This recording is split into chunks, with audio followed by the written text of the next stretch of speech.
Hi guys, welcome to this new video tutorial. In this video I will show you how we could easily fix a USB flash drive or an SD card or even an external hard disk which doesn't show when being plugged to your desktop or your laptop using Windows 7, 8, 10 or even 11. To begin, let's open our computer shortcut, this PC, and as you can see it shows only under USB drive F. Double click, it says you need to format this disk. Sometimes it doesn't even show. And this is due to the USBs being RAW or unallocated. To fix that, go to your search bar and type disk mgmt, right click or double click on it to open and wait a few seconds. At this stage, you can see all the disks. So we want to identify the USB flash drive or the external hard disk. So disk 1, partition 1, this is basic and this is the computer one.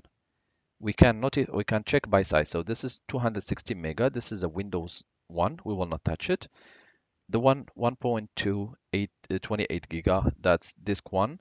And disk D, I can see it here. It's 1 tera, 931 giga almost.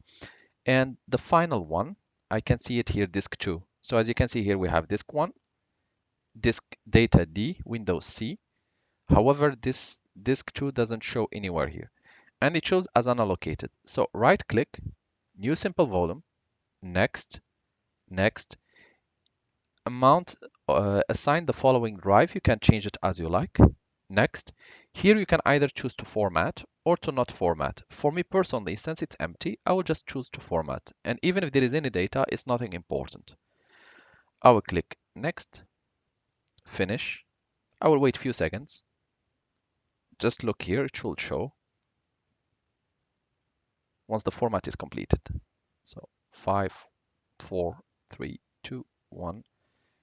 We need to wait a little bit longer. Usually the operation takes like a few seconds, but if your external hard disk or flash drive or SD card has big capacity, it may take up to 2 or 3 minutes. So as you can see, I have it here and now it's appearing here. Thank you guys for watching. Don't forget to subscribe to get our latest video. And if you find this video useful, you can always click like so that other people can watch it and make use of it. Thanks for watching again and talk to you soon in a new video tutorial.